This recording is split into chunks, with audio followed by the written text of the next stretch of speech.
अस्सलामुअलैकुम। शुरू के बाबर का नाम से जो नहायत रहम वाला है। मैं हूँ रबी।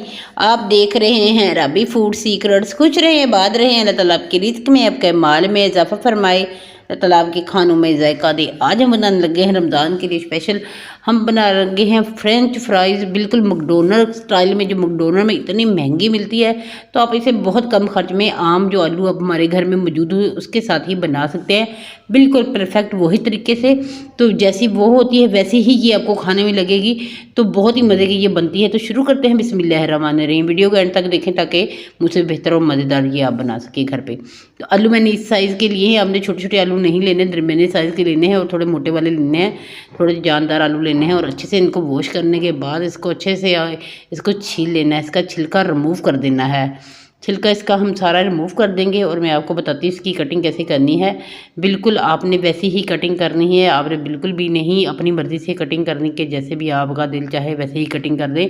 तो ये देखिए कटिंग बोर्ड पे हम रखेंगे और छुरी की मदद से दोनों साइडों से इसके उतार देंगे। ये जो गोल गोल करने वाले होते हैं आलू को, तो ये हम निकाल देंगे। इसको भी ज़ाया मत करें। अगर घर के लिए बना रहे हैं तो इसको भी साथ में ही आप फ्राई कर दें। मैं इसको साथ में ही इस्तेमाल करूँगी बाद में। तो सिर्फ मैं आपको दिखाने के लिए और बताने के लिए कि ये हम घर पे भी बना सकते हैं। इतनी मोटाई हो सकती है, इसके ज़्यादा मोटाई आप इसकी ना करें। इतनी ही मोटाई होनी चाहिए आलू की। और इसको ऐसे कटिंग करेंगे तो ये देखिए इस बिल्कुल आपकी फिंगर फ्राइज़ बन जाएगी। बहुत अच्छे से इसकी कटिंग हो जाएगी। और आजकल वो भी मिलती है मशीन, उसके अंदर आलू को डालें, उससे बहुत अच्छे से बहुत जल्दी बन जाती है। अगर आपके पास वो अवेलेबल है तो आप वो ले सकते हैं। अगर नहीं है तो आप छुरी की मदद से घर पे ऐसे ही बना सकते हैं। देखिए बिल्कुल परफेक्ट तरीका है और बिल्कुल परफेक्ट ये बनी है। तो आपने सारी ऐसे ही 1 बाय 1 आलू छील लेने हैं और कटिंग कर देने हैं और इनको पानी में साथ के साथ डिप करते जाना है। पानी से बाहर ना निकालिएगा। पानी के अंदर रखने का फ़ायदा ये होता है कि इसको बिल्कुल भी कलर इसका ख़राब नहीं होता। देखिए काफ़ी देर हो गई है, मैं आलू कटिंग कर रही थी साथ में, तो ये बिल्कुल भी नहीं इनका कलर चेंज हुआ। हमने इसके 2-3 पानी नहीं निकाले, इसी पानी में अच्छे से इसको वॉश करेंगे। और इसको हमने इसका स्ट्रॉ निकालने के लिए एक और तरीका है, वो भी मैं आपको बताती हूँ। तो हमने पानी गर्म करना पहले रख दिया हुआ है। जब पानी में थोड़े थोड़े बबल बनने लग जाए, इसमें नमक आपने डाल देना है। वो बाद में डाल दें चाहे पहले डाल दें, नमक ज़रूर डालिएगा 1 चम्मच भर के। और आलू जो हमने कटिंग किए हैं वही पानी से निकालते जाएंगे और इसमें डालते जाएंगे। सारे आलू इसमें हम शामिल कर देंगे। मैं इसमें सारे आलू इसके शामिल करने के बाद इसमें नमक डाला है 1 चम्मच और इसको अच्छे से हिलाते रहना है आपने ऐसे ही। अगर आप हिलाएंगे नहीं ये तो ये जुड़ने लग जाएंगे। इसका टाइम सिर्फ इतना होना चाहिए पकने का कि पकाते नहीं रहना आपने। सिर्फ 1 मिनट आपने इसको इससे पकाना है, इससे ज़्यादा नहीं। इसका हल्का सा कलर चेंज हो जाएगा और आपने इसको निकाल लेना है। किसी भी स्ट्रेनर की मदद से आप इसको निकाल लें। इसका पानी हमने रिमूव करना है। पानी बिल्कुल भी ऐसा गीले नहीं रखना। तो थोड़ा इसको टाइम लगता है बनने में, ये नहीं कि आप जल्दी जल्दी इसको बना लें। इसको किसी भी खुले बर्तन में डालेंगे और इसको ठंडा करने देंगे, होने देंगे। हमने सारा इसको ठंडा करना है। नहीं तो आप ऐसे स्ट्रेनर में रख के तो किसी भी बोल में रख दें। तो मैं परात में रख रही हूँ साथ साथ, तो इससे ये ठंडे भी जल्दी हो जाएंगे। और इनका पानी भी मैं अभी रिमूव करूँगी। ये ठंडे हो चुके हुए थोड़ी से, और बाकी ठंडे होने के बाद हमने इसको कपड़ों में 2 कपड़ों में मैंने इसको रख लिया है। आप किसी भी किचन टॉवल ले सकते हैं और इसको ऊपर नीचे रख के ऐसे ही इसके साथ आपने इसका पानी खुश्क कर देना है। तो ये देखिए हाथों की मदद से ऐसे नपाते जाएंगे, पानी सारा खुश्क हो जाएगा। इसके बाद हमने इसको ठंडा कर लेना है। ठंडा करने के बाद हमने इसके अंदर बाकी चीज़ें डालनी हैं, जिसके अंदर सबसे पहले मैदा जाएगा। मैदे के मैंने 2 से 3 चम्मच डाले हैं। तो आपने ये 3 चम्मच भर भर के डाल देना है। ये 1 केजी आलू मैंने लिए हैं, उसकी मैं आपको रेसिपी बता रही हूँ। तो उसके साथ ही कॉर्नफ्लोर डालेंगे। कॉर्नफ्लोर भी 4 ही चम्मच हैं और इसको आपने डालना है अच्छे से, इससे इसका क्रिस्पीपन आएगा। तो इसमें भी हम अब भी नमक डालेंगे। पहले भी बॉईल करते हुए हमने इसमें नमक डाला था, अब भी हम इसमें 1 चम्मच नमक का ज़रूर डालेंगे। थोड़े से फिर नमकीन हो जाएंगे। अगर आप चाहें तो इसमें लाल मिर्च भी इस पॉइंट पे डाल सकते हैं, अदरवाइज़ इसमें नहीं होती। तो ये देखिए अगर आप चाहें तो इसमें चिकन पाउडर भी डाल दें। मैं बिना चिकन पाउडर के बना रही हूँ, सिर्फ नमक डाल रही हूँ इसमें। ये देखिए अच्छे से इसको फिर से मिक्स करेंगे दोनों हाथों की मदद से अगेन। और हमने कढ़ाई में पहले ही ऑयल गर्म करना रख दिया है। ऑयल आपने ठंडे ऑयल में इसको बिल्कुल भी नहीं डालना।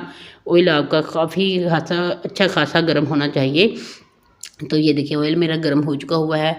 अब हम इसके अंदर इसको चिप्स को डाल देंगे। ये देखें सारी फ्राइज़ हम इसके अंदर ऐसे हाथों की मदद से भी डाल सकते हैं। इसको झाड़ते जाएं साथ में, ताकि इसमें बहुत ज़्यादा मैदा ना चला जाए। तो ये देखिए इसको सारे को हम करते जाएंगे, जो बाकी का बचेगा उसको भी ऐसे ही फ्राई करेंगे। आपने फ़ौरन इसको नहीं हिलाना चम्मच को, थोड़ी देर बाद इसका चम्मच हिलाना है 1 मिनट के बाद, तो ऐसे ये देखिए बिल्कुल अलग अलग से हो जाएंगे। तो आपने इसको हिलाते हुए ही दोनों साइडों से हर तरफ से इसको आपने घुमाते हुए ही आपने फ्राई करना है। इसका टाइम आपको मैं बता देती हूँ कि इसको फ्राई करने का सिर्फ इसका 2 मिनट है कि 2 मिनट आपने इसको फ्राई करना है और आंच को आपने दरमियानी कर देना है, बहुत ज़्यादा तेज़ नहीं रखनी। और बाद में आपने इसको फ्रीज़ करने का भी तरीका बता रही हूँ। फ्रीज़ करने के लिए आपने इसी पॉइंट पे भी आप किसी भी एयरटाइट जार में भी रख सकते हैं और किसी भी शॉपर में भी रख सकते हैं, और इसकी हवा नहीं इसके अंदर जानी चाहिए। ये देखिए ऐसे इसको बंद कर देंगे। ये वाले बेलने भी आजकल शॉपर मिल जाते हैं तो बहुत आसानी से, अगर आपके पास जिप-लॉक ना हो तो आप इससे भी कर सकते हैं। और दूसरा तरीका भी मैं आपको फ्रीज़ करने का इसका बताती हूँ अभी थोड़ी देर में।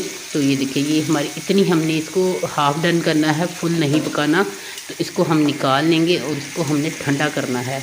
तो ठंडे करने के बाद फिर से आपने इसको करना है, पंखे के नीचे पर ठंडा कर ले तो बहुत जल्दी ठंडा हो जाएगा, अदरवाइज़ थोड़ा टाइम लगेगा ठंडा होने का। ये थोड़ी सी ढीली ढीली हो जाएगी ठंडी होने के बाद। मैं आपको इसका भी दिखाती हूँ। और इस पॉइंट पे हम इसको दोबारा से फ्रीज़ भी कर सकते हैं कि इतनी आपने हाफ़ फ्राई की है और इसको हमने फिर से ठंडा होने के बाद ही फ्रीज़ करना है, पहले नहीं करना। बाकी भी बची हुई चिप्स हम इसके अंदर डाल देंगे ऑयल में, और ऑयल की आपने फिर से आंच तेज़ कर देनी है, हल्की आंच में, और ठंडे तेल में आपने बिल्कुल भी नहीं डालना है इसको, नहीं तो जो कोटिंग लगी है ये सारी की सारी उतर जाएगी। इसे भी अगेन 1 मिनट के बाद ही आपने हिलाना है, वैसे नहीं हिलाना। तब तक हम बाकी की फ्रीज़ कर लेते हैं जो हमारी ठंडी हो चुकी हुई चिप्स, तो इसको हम कर लेते हैं फ्रीज़। ये देखें ये मैंने जिप-लॉक छोटा सा लिया है आपको दिखाने के लिए, क्योंकि ये सारी ही मैं फ्राई करूँगी और सारी ही हम खा लेंगे। तो ये मैंने रमज़ान से 1 दिन पहले ही बनाई हुई है, जिस दिन मैंने पराठे बनाए उसी दिन ही इस चिप्स को बनाया, शाम टाइम मैंने इसको बनाया। और ये मत समझिएगा कि मेरा रोज़ा नहीं है, शुक्र अल्हम्दुलिल्लाह मेरा रोज़ा है। तो ये इसलिए मैं आपको बता रही हूँ कि क्योंकि हमने खा ली थी, तो इसको कुछ को मैंने ऐसे फ्रीज़ कर दिया 2 पैकेटों में। तो ये दोनों ही रोज़ा अफ्तारी टाइम मैं इसको फ्राई करूँगी और निकालूँगी तो फ्राई कर लूँगी फ़ौरन से। तो इसको फ्रीज़र में रख दें आप। तो बाकी की भी हमारी हो चुकी हुई है, इसको भी हाफ़ डन करना है, फुल नहीं करना। इसको निकाल लेना है, इसको भी अगेन ठंडा करना है। ठंडा करने के बाद ऑयल को आपने चूल्हे को बंद कर देना है जब तक ये ठंडा हो जाए। तो ये देखिए सारी 1 बाई 1 ऐसे करनी है। ठंडा होने के बाद फिर से मैंने इसको गर्म किया है, ये देखिए ये ढीली हो चुकी हुई है। तो अब हम इसको फिर से फ्राई करेंगे। अब इसको हमने 3 मिनट के लिए फ्राई करना है। पहले आंच हम इसकी तेज़ रखेंगे, फिर इसकी हम आंच हल्की कर देंगे ताकि ये क्रिस्पी सी हो जाए। इसका साउंड भी मैं आपको सुनाऊंगी। बाकी सारी वीडियो को मैंने पीछे से आवाज़ बंद कर दी है क्योंकि शोर बहुत ज़्यादा होता है। सिर्फ आपको साउंड सुनाने के लिए मैं इसकी आवाज़ वहीं से वही वाले क्लिप्स में रहने दूँगी कि आप इसकी आवाज़ सुन सकें ये कितनी क्रिस्पी बनी है। तो जब मैं इसे प्लेट में डालूँगी इसका आप साउंड सुन सकते हैं। ये देखें ये 3 मिनट के बाद माशाल्लाह से इसका कलर भी चेंज हो चुका हुआ है। आपने इसको बहुत ज़्यादा जला नहीं देना, तो आपने इसका सिर्फ गोल्डन सा ही होने देना है। ये गोल्डन सी हो जाए तो इसको निकाल लें। ये देखें किसी भी स्ट्रेनर की मदद से आपने इसको निकाल लेना है, उसका ऑयल आपने रिमूव कर देना है और इसको हमने किसी भी बर्तन में आप इसको डाल सकते हैं, रख सकते हैं। तो इसको गरम गरम ही खाई जाता है, अगर ठंडा हो जाएगी तो फिर भी ये ऐसी ही रहेगी क्रिस्पी। ये काफ़ी देर तक ऐसी ही क्रिस्पी रहती है माशाल्लाह से। तो ये देखें आप सुन सकते हैं कि इसका साउंड कितना ज़बरदस्त था। तो माशाल्लाह से ये देखें बिल्कुल अंदर से भी पकी हुई है, ये कच्ची भी नहीं है और ना ही ये बहुत ज़्यादा गली हुई है। तो आप इसको चेक कर सकते हैं। इसको केचप के साथ खाएं आप, इसको केचप के साथ और मेयोनीज़ मिक्स करके भी खाएंगे तो बहुत ही मज़े की बनेगी। तो माशाल्लाह से ये देखें बहुत ही ज़बरदस्त सी बन चुकी हुई है हमारी, बिल्कुल मैकडॉनल्ड स्टाइल में। आप घर में बना के अपने बच्चों को दे सकते हैं और अपनी किसी भी इफ्तार पार्टी में इसको बना सकते हैं, बहुत ही ज़बरदस्त लगती है। तो बाहर से मंगवाने की ज़रूरत नहीं, अगर आपके पास टाइम नहीं तो इसको बना के इसको फ्रीज़ करने के 2 तरीके मैंने आपको बता दिए, हाफ डन और फुल डन के साथ भी आप इसको कर सकते हैं फ्रीज़।